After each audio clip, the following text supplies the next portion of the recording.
Olá, boa noite. Bem-vindos a mais uma edição do programa A Voz do Trabalhador. Que bom contar com a sua companhia na noite desta segunda-feira. E hoje o programa é especial, porque a gente vai debater sobre a NR01. É a oportunidade para você tirar as suas dúvidas. A Ana Cláudia Vieira Prieto dos Santos é a convidada de hoje e ela vai me ajudar a tirar as dúvidas sobre a atualização da norma. Hoje é segunda-feira, dia 25 de maio de 2026 e o programa Voz do Trabalhador já começou.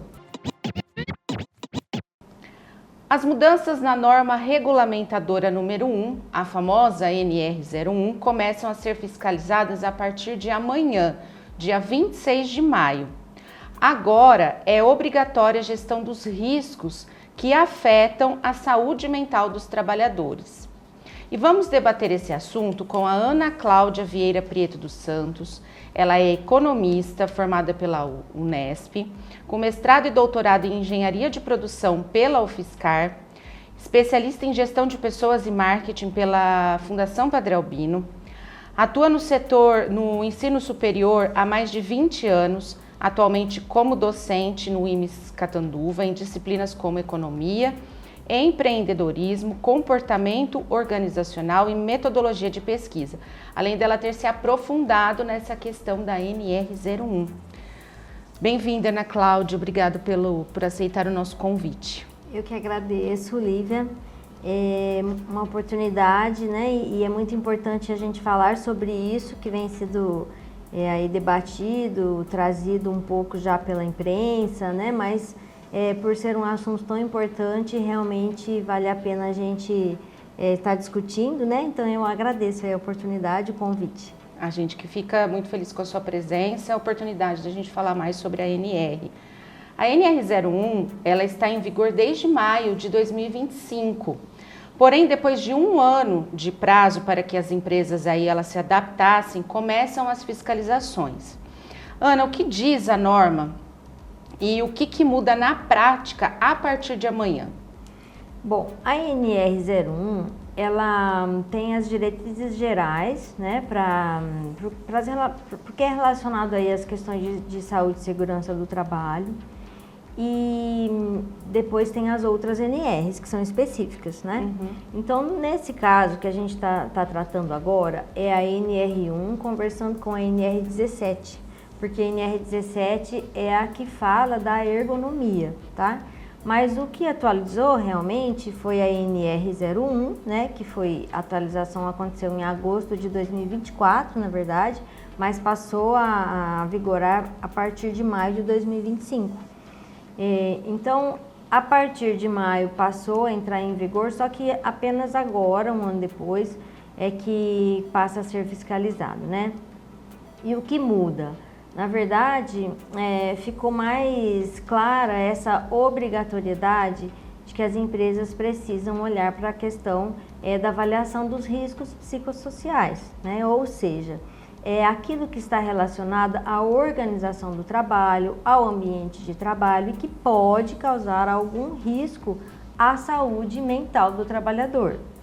É muito importante a gente entender que não se trata de fazer diagnósticos individuais dos trabalhadores, e sim olhar para o ambiente de trabalho, verificando, né, e gerenciando isso de forma que se faça uma prevenção para que não se cause transtornos aos trabalhadores. Uhum. E aí você me disse que ainda as empresas vão ter 90 dias para que as penalidades comecem a ser aplicadas, é isso? Exatamente. Então, a partir de 26 de maio, entra em caráter fiscalizatório, ou seja, já pode haver uma fiscalização em relação a isso, porém, nos primeiros 90 dias, as empresas não teriam penalidades, caso assim seja verificado que ela ainda não começou a fazer essa avaliação, né? Enfim, essa fiscalização daria orientações, por enquanto, nesses primeiros 90 dias. Mas aí depois já começa a poder, de repente, ter multas, né? Algumas outras penalidades aí. Tá. Ana, quando a gente fala de riscos psicossociais, o que exatamente nós estamos falando? Quais são esses riscos? Certo. Então, são aqueles fatores que estão relacionados ao trabalho, né, que podem causar, por exemplo, ansiedade, né, que podem pressionar demais o trabalhador, que podem, assim, causar esse estresse, né, o que vai prejudicar a saúde mental do trabalhador, tá? Então, por exemplo, demandas excessivas, falta de comunicação entre a equipe ou uma comunicação que não seja eficaz, uma pressão excessiva por metas, por exemplo, falta de apoio da gestão. Então, são esses tipos de fatores, né, que existem. Todas as empresas têm algum determinado fator ali, né, que é normal ter. O que não pode é haver isso em excesso, né? Então, é isso que essa avaliação procura verificar. Tá sendo prejudicial ali para a equipe, para os trabalhadores, né? Uhum. Então, o que a normativa pede, na verdade, é um gerenciamento, né, disso. A empresa olhar para esses fatores com mais cuidado, com mais atenção, verificar se está existindo ali algum risco, se ele é alto, se ele é baixo, e tratar desses riscos, tá? Então, assim, o que realmente precisa ser feito? Esse gerenciamento de riscos. Então, é a empresa passar a ter na rotina dela esse cuidado, né? Nesse sentido, realmente, de não deixar que isso se torne um problema para a saúde mental. Porque aí adoece o trabalhador, e aí o trabalhador adoecido, ele não vai produzir, e ele acaba, às vezes, tendo que se afastar. Isso. Então, são gastos que a empresa tem, né? Enquanto que a prevenção é um investimento. Exatamente. Eu vejo isso muito como uma oportunidade das empresas, na verdade, as que ainda não fazem esse gerenciamento, né, essa gestão de pessoas, como uma oportunidade de começarem a fazer isso e mudar um pouco essa visão, né? Uhum. Inicialmente, as empresas podem ver isso como mais um custo, como mais uma obrigação, e realmente a gente entende que, assim, muitas empresas já são sobrecarregadas, né, em relação a muita coisa, a custos, né, a impostos, enfim. Então, às vezes elas têm essa tendência de falar, nossa, mais uma obrigação, né, mais uma coisa que eu tenho que fazer, algo para eu pagar, né? E realmente, né, acaba sendo isso, mas como temos que fazer, né, então que a gente aproveite isso de uma forma positiva, exatamente, porque é isso que você falou, né, Lívia, a produtividade pode estar sendo menor, né, as faltas, né, o absenteísmo, a rotatividade, então tudo isso tem um custo grande para as empresas.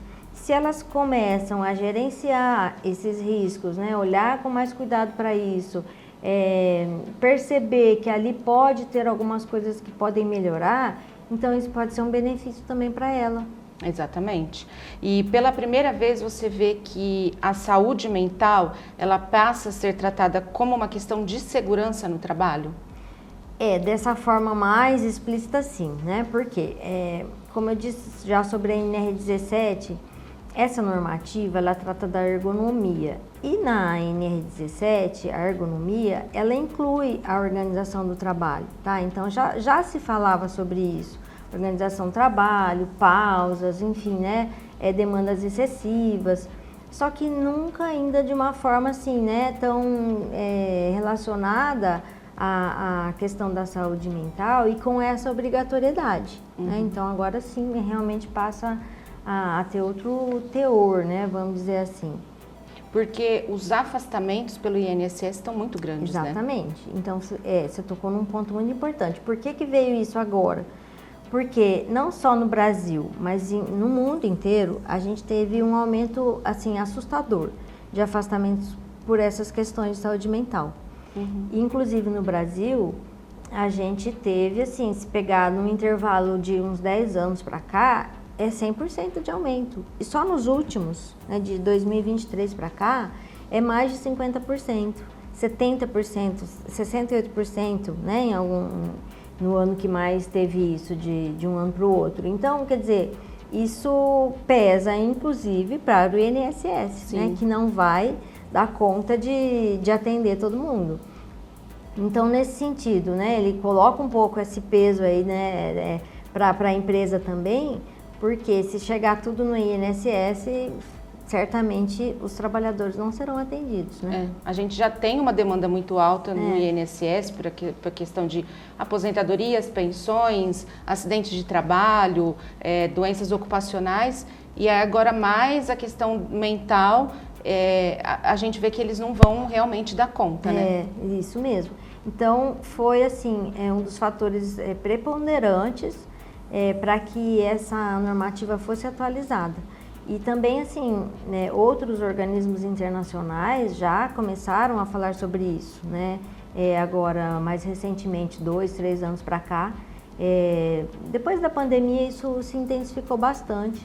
Então, você pega a Organização Mundial da Saúde, né, outros órgãos aí competentes que já começaram a dar uma pressionada, vamos dizer assim, nos países para que eles também tomassem providências.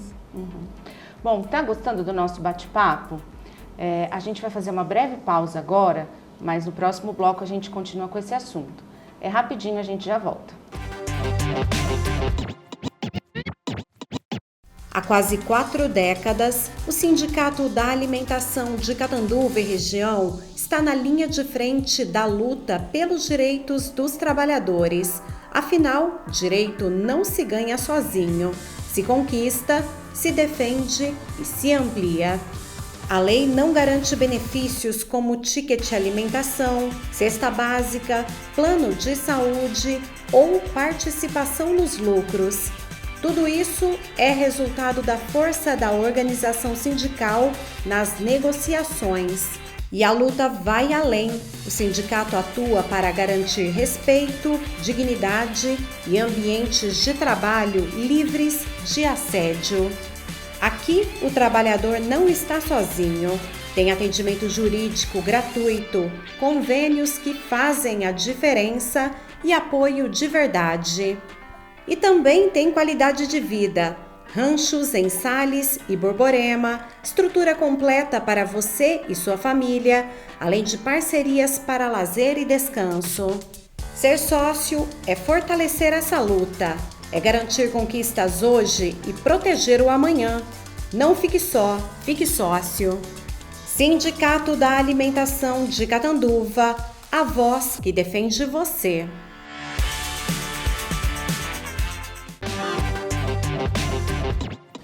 O programa Voz do Trabalhador está de volta e hoje a gente está debatendo a NR01. A fiscalização da atualização dessa norma começa amanhã, dia 26.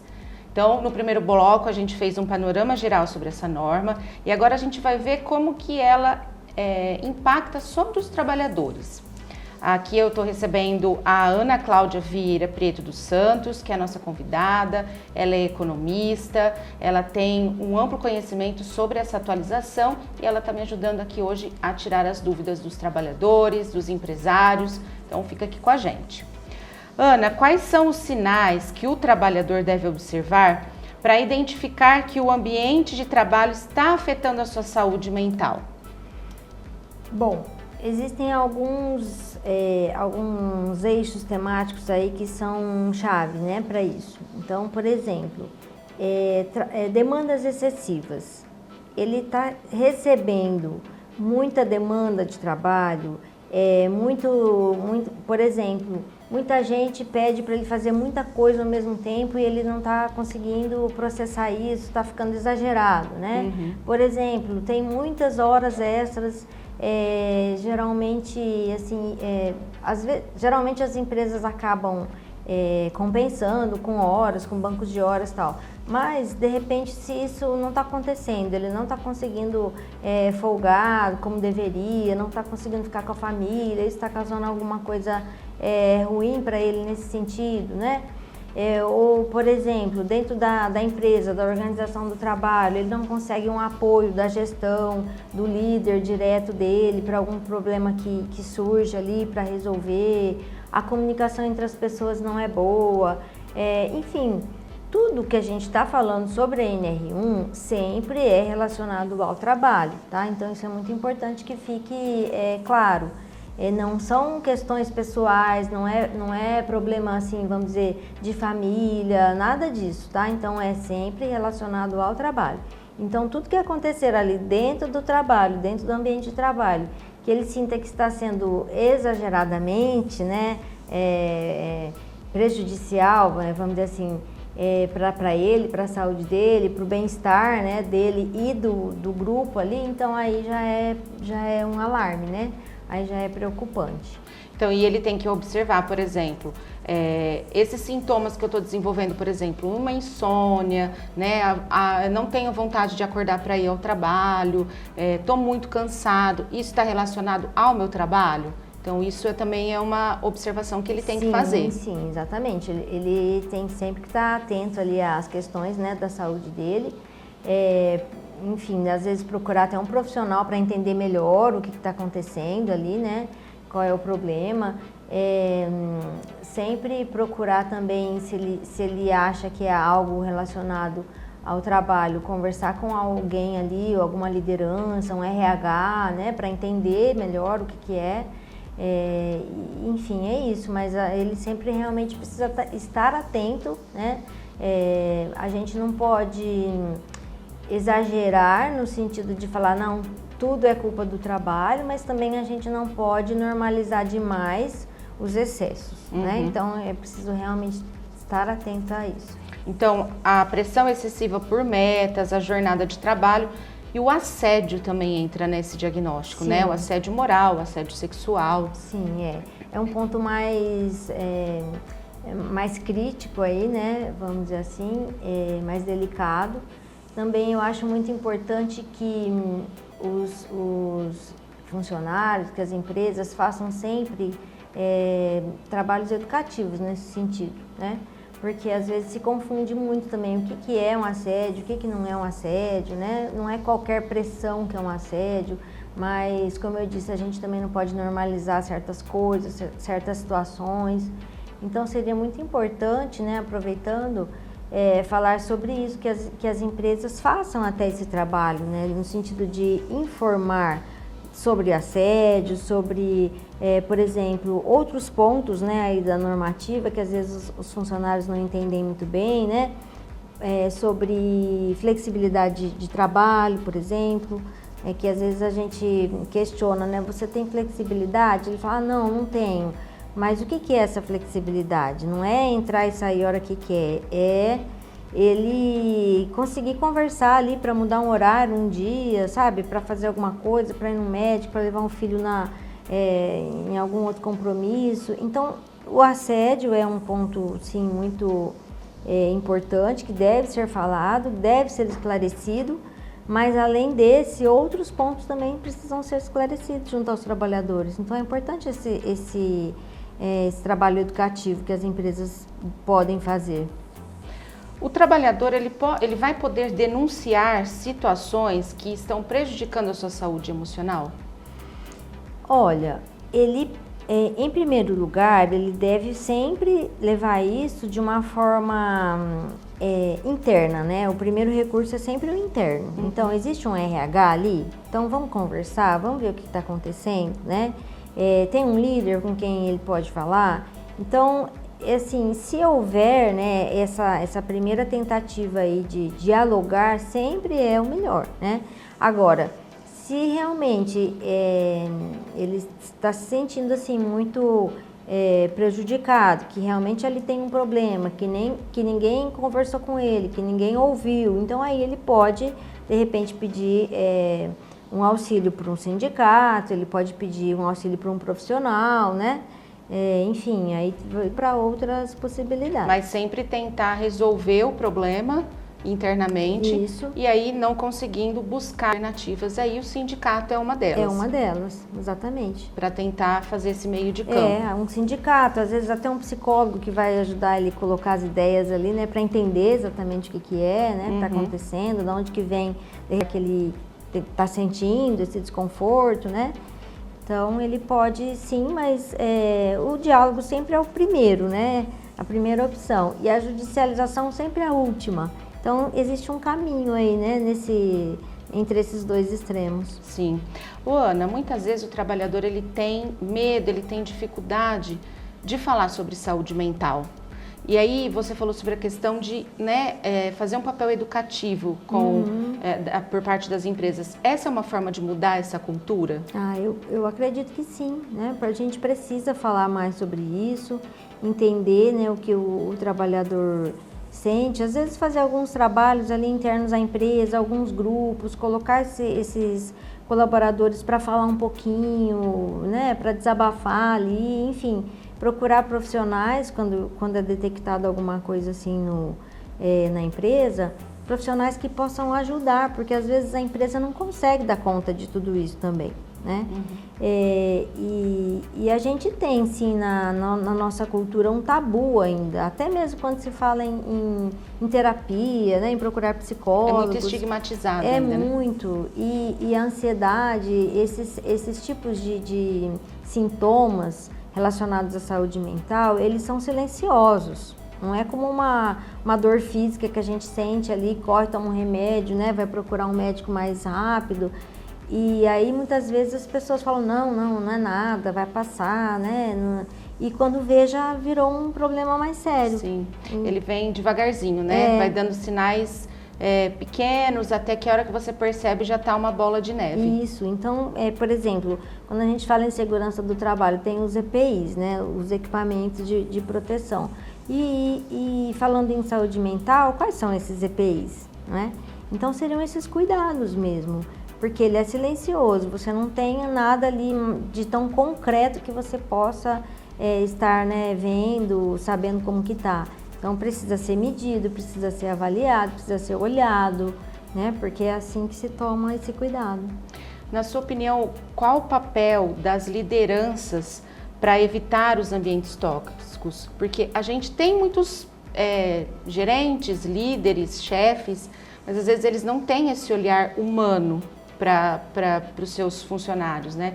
Como é que a liderança vai ter que se comportar agora? Então, na verdade, a liderança nem sempre está preparada para isso, né? Porque o líder, ele tem que ter aquela empatia, ele tem que ter aquela facilidade de comunicação, né? De olhar para a equipe, de colocar essa equipe para funcionar, mas não só através de pressão, de metas, né? Enfim, ele tem um trabalho muito importante. E o líder que não estiver qualificado para isso, a empresa precisa ter esse olhar, na verdade.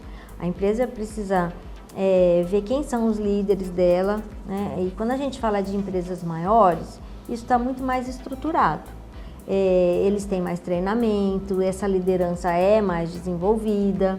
Agora, falando de empresas um pouco menores, nem sempre esses líderes estão tão preparados e nem sempre eles são desenvolvidos, né, para assumirem esse papel. E muitas vezes também a liderança é o próprio empresário ali que está, né, no dia a dia, se a gente for para casos de empresas menores. Então, realmente é um trabalho importante aí que precisa ser feito junto à liderança. Tem que ter uma preparação também. Sim. Uma qualificação, não é qualquer um que pode estar nesse papel. Exatamente. Ana, dá para equilibrar a produtividade e a saúde mental? Precisa, né? Precisa ser equilibrado isso, porque a produtividade do trabalhador, no Brasil a gente tem uma produtividade muito baixa, né? Comparando com países desenvolvidos. Os países menos desenvolvidos, eles têm um nível de produtividade já muito baixo. E se a gente considerar que tem esses outros fatores, né, que vão influenciar ainda na produtividade, ela vai cair ainda mais.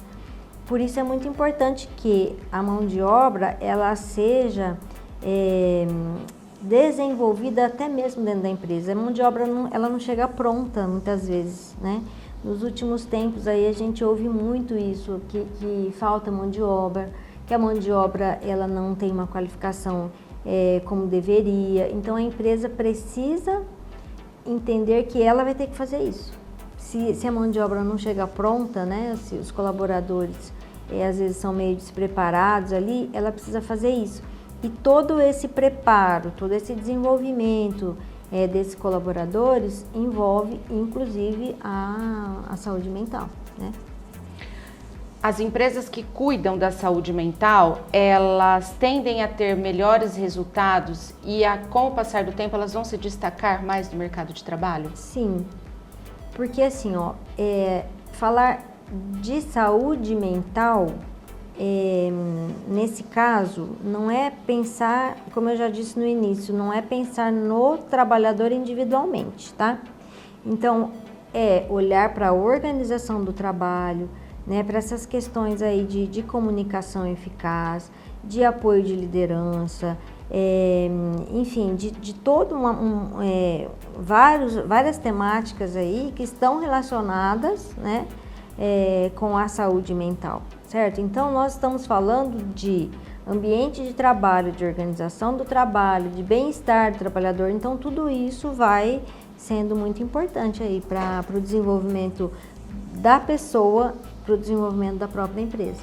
E não parece que uma empresa que cuida, assim, ela é mais empática? Sim. Ela é mais empática, parece que ela é mais bem vista no mercado, né? Sim, sim, com certeza. As empresas que abraçam, né, essas causas, essas temáticas aí de uma forma assim que são reais, que ela não faz só para cumprir um documento, para cumprir uma norma, ela leva o benefício para dentro dela. Então, assim, a empresa, ela tem mais o que mostrar, mas internamente também ela vai ser uma empresa, assim, que os funcionários muitas vezes vão estar mais felizes, vão querer entrar para trabalhar naquela empresa, porque sabem que ali é bom, né? O resultado dela vai ser melhor. Então, ela acaba criando, sim, uma imagem positiva, internamente e externamente. E como que o sindicato pode ajudar os trabalhadores, até mesmo as empresas, nesse novo cenário? Eu vejo assim, como um papel importante, principalmente nessa questão de informação e educação. Por quê? Tem muita empresa que nem sabe exatamente o que ela tem que fazer, como que isso acontece, tá? Então, as empresas que são já mais estruturadas, que têm um grau de maturidade maior em relação a essas questões, né, da organização do trabalho, ok, essas aí elas já estão fazendo, muito provavelmente, e não desde 2025, desde muito tempo atrás já, tá? Então, para elas isso é natural. Mas para outras empresas isso ainda é uma novidade, tá? Então, onde o sindicato entra aí? Como um apoio, né? Eu vejo que, assim, realmente, ações como essa aqui, de levar informação, né, de se tornar um ponto de apoio, caso o trabalhador ou até a empresa mesmo precise, né, ter algum esclarecimento sobre como proceder, né? Porque, assim, é parceria, né, Lívia? Sim. O trabalhador trabalha dentro da empresa, então os dois precisam estar bem. Bem, exatamente. Né? Então não é disputa, é sempre parceria. E aí o sindicato, ou os sindicatos, né, eles precisam também ser parceiros e conversar sobre a mesma coisa, porque o objetivo é a melhoria, né? Então, assim, o que precisa ser feito? O que pode ser feito? O sindicato, ele tendo informações, né, para oferecer, ele sendo um ponto, assim, de referência, onde o trabalhador sabe que ele pode ir lá, que ele pode contar, e a própria empresa pode, de repente, pegar alguma informação que ela precise, né, para oferecer esse benefício ao trabalhador. Então, isso é muito importante. E aí? Estão tirando as suas dúvidas? Espero que a gente esteja contribuindo um pouquinho com você. Agora a gente vai fazer uma pausa e na volta a gente continua a debater esse assunto. É rapidinho. Há quase 4 décadas, o Sindicato da Alimentação de Catanduva e região está na linha de frente da luta pelos direitos dos trabalhadores. Afinal, direito não se ganha sozinho, se conquista, se defende e se amplia. A lei não garante benefícios como ticket alimentação, cesta básica, plano de saúde ou participação nos lucros. Tudo isso é resultado da força da organização sindical nas negociações. E a luta vai além.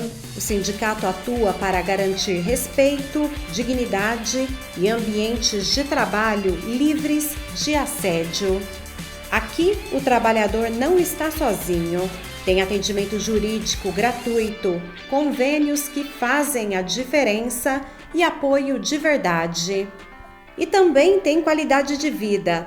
Ranchos em Sales e Borborema, estrutura completa para você e sua família, além de parcerias para lazer e descanso.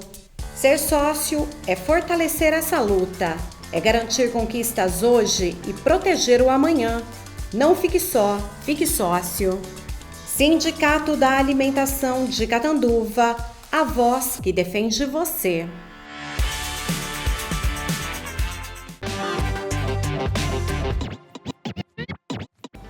O programa Voz do Trabalhador está de volta e agora a gente continua falando sobre a NR01 aqui com a Ana Cláudia, mas agora com um enfoque um pouquinho mais nas empresas, né? Vamos te ajudar aí a tirar alguma dúvida que você tenha. O que as empresas elas serão obrigadas a fazer a partir dessas mudanças, Ana, a partir de amanhã, ou que elas já tenham que estar fazendo, né? Bom, muitas empresas já têm que apresentar um documento que é chamado PGR. Então, dentro do PGR vai ter essa avaliação, né, dos riscos psicossociais e esses dados vão ser integrados ao PGR, tá? As empresas menores, né, de grau 1 e 2 de risco, o próprio CNAE da empresa já indica qual é o risco dela. As menores, às vezes, elas não são obrigadas a fazer o PGR, porém, a normativa tem deixado claro que esse trabalho preventivo precisa ser feito por todas as empresas, tá? Então, assim, não necessariamente eu tenho PGR, mas eu preciso mostrar que os riscos psicossociais estão sendo observados, olhados, gerenciados, está tendo um trabalho preventivo dentro da minha empresa, certo? Então, assim, as empresas maiores, as indústrias e tal, elas vão integrar isso ao PGR. Tá. Ô, Ana, e como que vai ser, assim, todo mês eles têm que mandar algum documento falando sobre esse trabalho ou não para o governo federal? Não. Isso é feito, por exemplo, a empresa vai começar a fazer agora. Então, é feito um levantamento inicial para quem não tem nada, nunca fez. Pode ser feito um levantamento inicial, né, que geralmente é feito a AEP, Análise Ergonômica Preliminar, e aí isso já começa, vamos dizer assim, starta, né? Começa. A empresa vai ter uma noção já, assim, de se existem riscos, quais são esses fatores de risco, né? O que pode acontecer se eles não forem cuidados, gerenciados.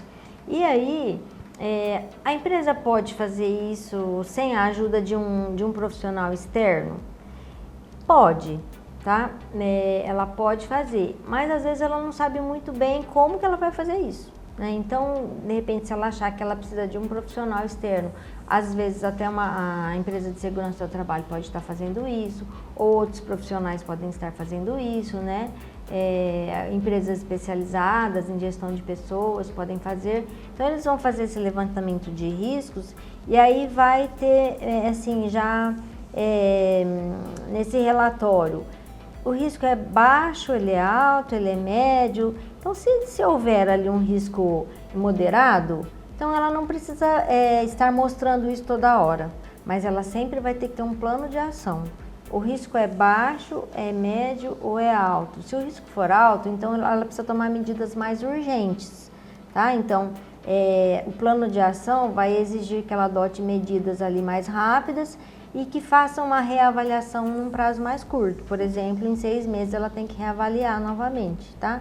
Agora, se for um risco mais baixo, ela vai gerenciando isso para que não aumente. Né? Mas ela pode voltar a fazer uma reavaliação em torno de 1 ano, por exemplo. Sim, mas vai ser um trabalho contínuo. Sim, contínuo. E ela tem que estar com tudo certinho, porque pode aparecer uma fiscalização. Sim, por que é contínuo? Porque nós estamos falando de pessoas. Sim. Né?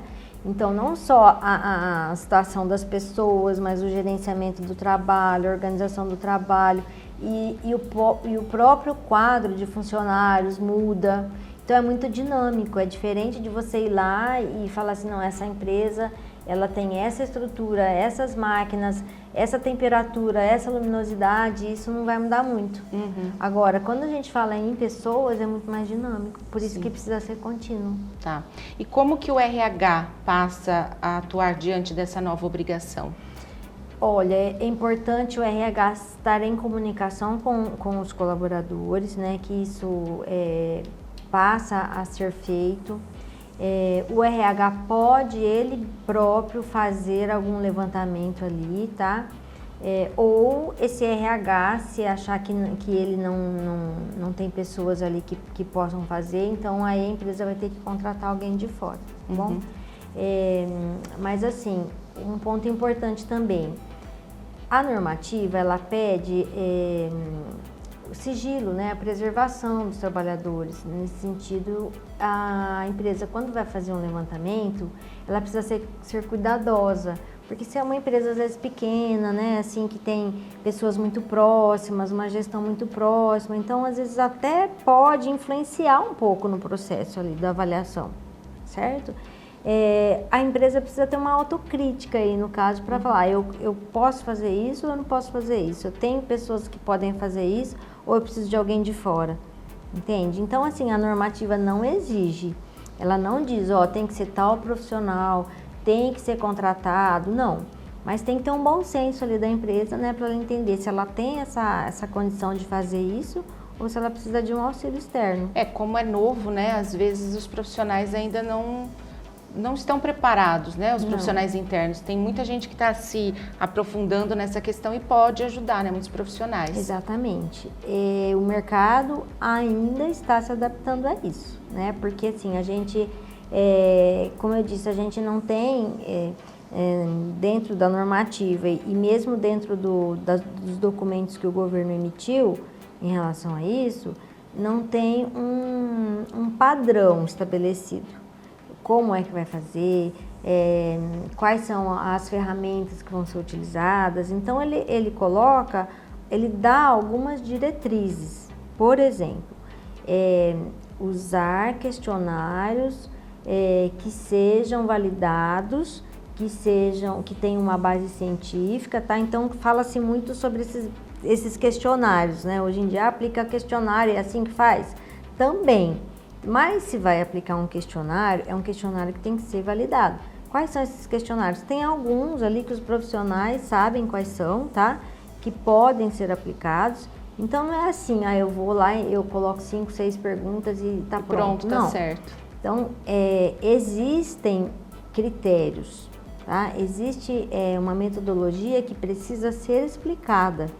Então é simples, mas não é tão simples, tá? Porque se de repente chega uma fiscalização na empresa e ele vai verificar, ele quer ver como que foi feito isso, como que isso chegou nesse resultado, tá?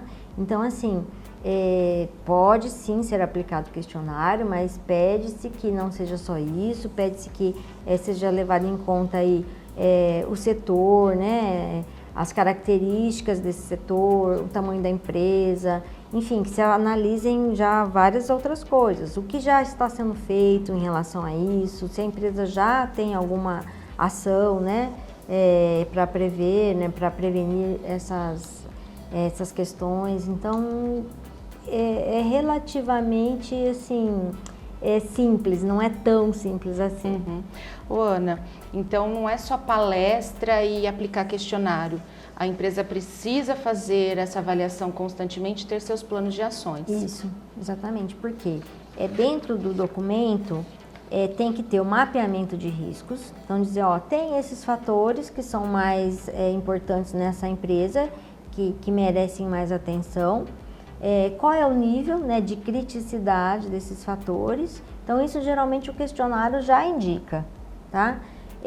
Palestra, ela é importante? Sim, é importante porque indica que a empresa está ali oferecendo informações, né, que ela está tendo algum cuidado.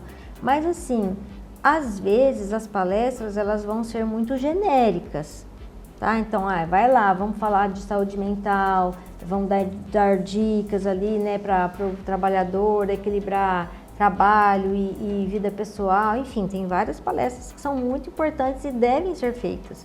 Mas o mapeamento de riscos, ele vai dar indicações mais pontuais. Cada empresa tem a sua particularidade. Isso, exatamente. Então, nessa empresa a gente verificou que, por exemplo, a parte de gestão, né, assim, os funcionários não estão sentindo que eles têm um apoio da liderança, um apoio da gestão.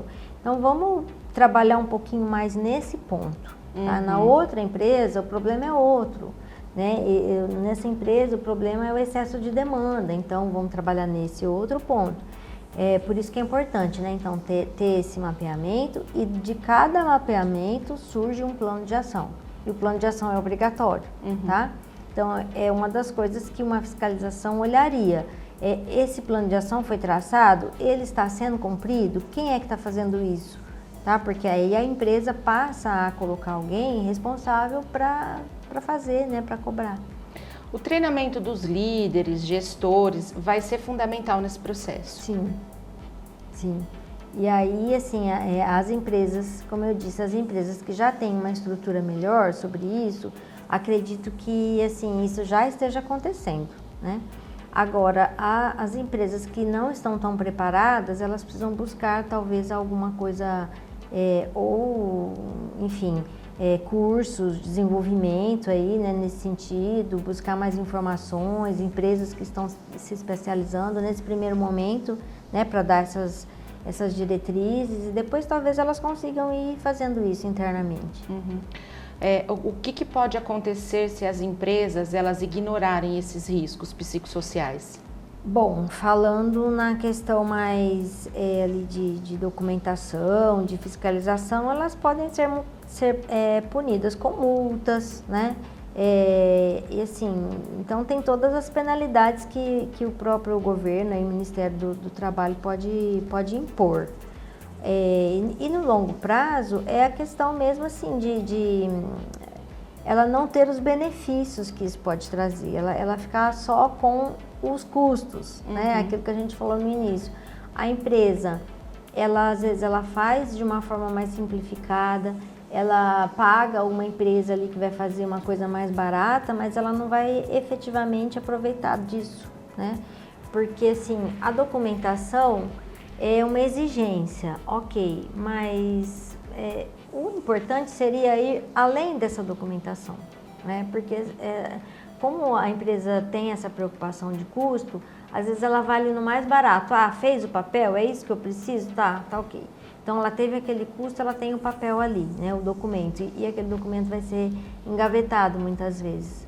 Mas isso acaba sendo ruim para ela justamente nesse sentido, dela só ter um custo a mais, dela não fazer isso como deve ser feito e não ter as melhorias, por exemplo, no ambiente de trabalho, né, no clima organizacional, na produtividade, na redução das faltas, da rotatividade de pessoas, né? Então eu acho que isso assim, é uma visão já mais de médio e longo prazo, que a empresa deve começar a pensar nisso. Sim. Como a questão dos equipamentos de proteção.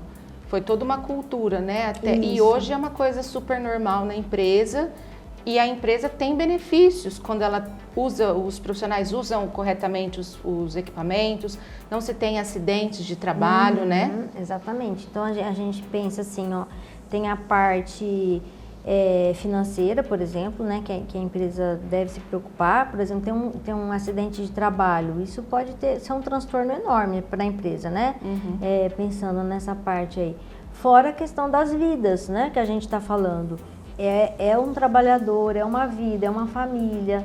Então, nesse sentido, a empresa também tem muita responsabilidade, porque toda empresa ela tem uma responsabilidade social que deve ser muito levada em conta sempre.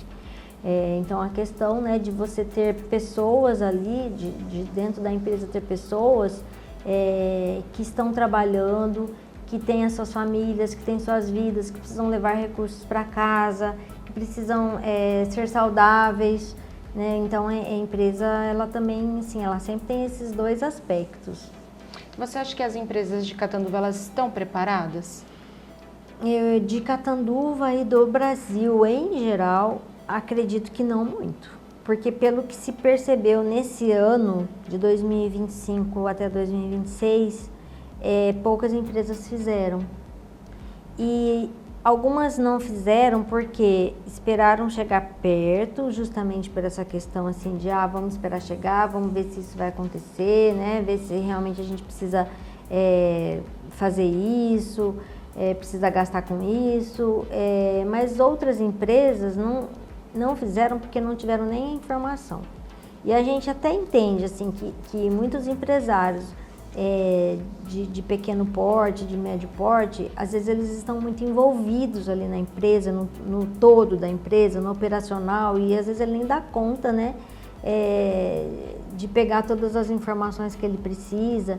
Então, nesse sentido, fica muito importante a participação dos sindicatos, das empresas de segurança do trabalho, sabe, de quem está realmente ali, dos contadores, de quem está mais em contato com essas empresas.